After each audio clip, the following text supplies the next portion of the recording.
नमस्कार। आज की बातें हैं चित्रगुप्त साहब के लिए। आज मैंने उनका एक रिकॉर्ड चूज़ किया है जिसके बारे में हम बातें करेंगे और उसके गीतों को बजाएंगे। लेकिन before I start the program I wanted to talk a bit about Chitragupt. Chitragupt साहब बॉलीवुड के बहुत बड़े म्यूज़िक डायरेक्टर नहीं थे, हालांकि उनका पोटेंशियल, उनकी क्षमता और उनका काम बहुत बड़ा था अपने हिसाब से।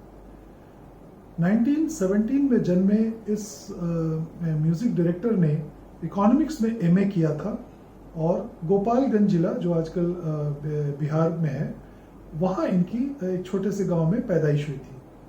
परिवार जो था वो साहित्यिक रुझान वाला परिवार था और कॉलेज में चित्रगुप्त साहब अपने दोस्तों के लिए गाना वाना गाते थे।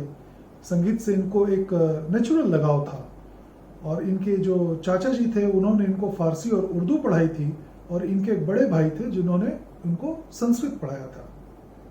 तो ये सब कुछ सीखने के बाद भी और एक एजुकेशनल बैकग्राउंड इतना उस समय के हिसाब से तगड़ा होने के बाद भी उन्होंने एक दिन मुंबई का रुख कर लिया, बॉम्बे ऑफ दोज डेज। और यही सोच के किया था कि साल भर रुकेंगे और कोई काम वाम मिलेगा, कुछ कर पाएंगे तो करेंगे, वरना फिर वापस गांव लौट आएंगे। और वहाँ इनके एक मित्र थे मिस्टर मदन सिन्हा। उन्हीं के जान पहचान से उस समय के एक म्यूजिक डायरेक्टर हुआ करते थे सर्वोत्तम बादामी, उनके ये सहायक बन गए और धीरे धीरे आगे बढ़े। फिर एक हमारे बहुत बड़े म्यूजिक डायरेक्टर ईस्टर्न यूपी के थे एसएन त्रिपाठी, श्रीनाथ त्रिपाठी, उनके सहायक बन गए, उनके साथ बहुत दिनों तक काम किया।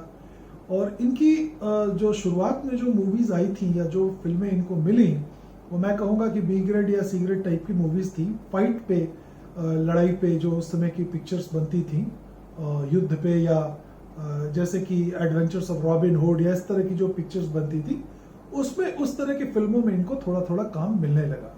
1946 में उनकी पहली फिल्म जो आई थी वो थी लेडी रॉबिन हुड। इसी तरह से fight queen, Sinbad the seller और इस तरह के ही बेसिकली मूवीज में उनको काम मिलता रहा।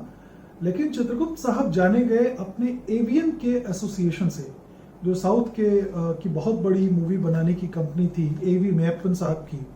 तो एवीएम के साथ ये जुड़े और एवीएम के साथ इन्होंने एक फिल्म की थी शिव भक्त।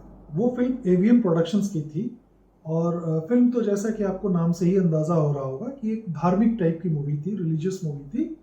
लेकिन एवीएम ने उनको वादा किया कि जब वो कोई बड़ी मूवी बनाएंगे तो चित्रगुप्त साहब को जरूर उसमें काम मिलेगा। चित्रगुप्त साहब को 2 साल और इंतजार करना पड़ा और 1956 में फिल्म आई भाभी, जो एवीएम प्रोडक्शंस की मूवी थी। भाभी फिल्म ने झंडे गाड़ दिए। आपको याद होगा, चल उड़ जा रे पंछी, है ना, चली चली रे पतंग मेरी चली रे, जवान हो या बुढ़िया या नन्ही सी गुड़िया, कुछ भी हो औरत जहर की है पुड़िया, इस तरह के उसके अंदर बहुत सारे गाने थे। और रफ़ी साहब का गाया वो गाना चल उड़ जा रे पंछी, जो काफ़ी लंबा है, 2 पार्ट्स में एलपी रिकॉर्ड पर रिलीज हुआ था, उस गाने ने तो तहलका ही मचा दिया था। बाद में उस गाने को स्वर्गीय तलत महमूद साहब ने भी एक वर्जन रिकॉर्ड पर रिलीज किया था और उनका वो वर्जन भी बहुत प्यारा है।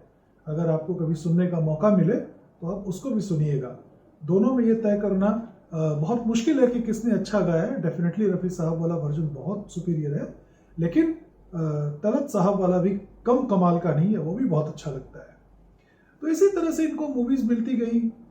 गेस्ट हाउस मिली, मनचला और तुलसीदास फिल्म जो इन्होंने की थी उसके गाने बहुत हिट हुए थे। गोपाल सिंह नेपाली ने उसके गीत लिखे थे।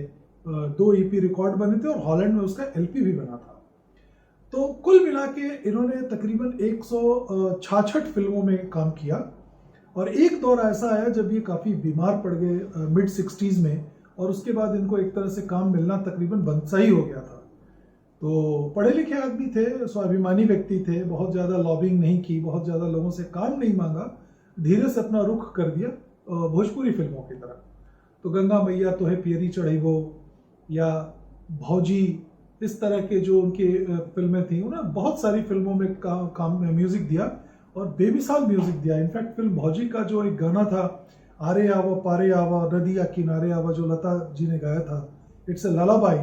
आई think it is one of the finest lullabies ever sung and ever composed. कभी वक्त मिला या वो रिकॉर्ड मुझे दिखा तो मैं आप लोगों के लिए वो गाना ज़रूर अपलोड करना चाहूँगा। तो इसी तरह इनकी यात्रा चलती रही। फिर 71 में एक फिल्म आई थी, मेरे ख्याल से उसका शुरुआती नाम था बाप बहू और बेटा, बाप भाई और बेटा ऐसा कुछ करके था, नाम बड़ा अजीब सा था, जिसे बाद में बदल के हमारा अधिकार कर दिया गया था।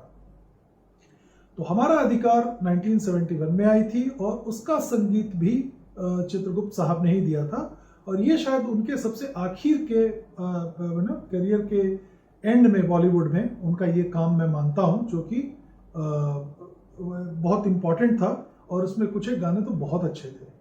फिर आपको वासना की याद होगी, आपको औलाद की म्यूजिक का याद होगा। एक फिल्म इनकी आई थी, एवीएम प्रोडक्शंस की थी, मैं चुप रहूंगी, उसके भी गाने कमाल के थे। A to Z मेरा ख्याल है कि मैं चुप रहूंगी के कोई बता दे दिल है जहां, क्यों होता है दर्द वहां, चांद जाने कहाँ खो गया, इस तरह के बेमिसाल गाने उसमें थे। गेस्ट हाउस में भी बहुत अच्छे गाने थे। और इनफैक्ट एक और मूवी इनकी आई थी जिसमें वो गाना था, बड़ी रंगीन है रंगून की ये शाम।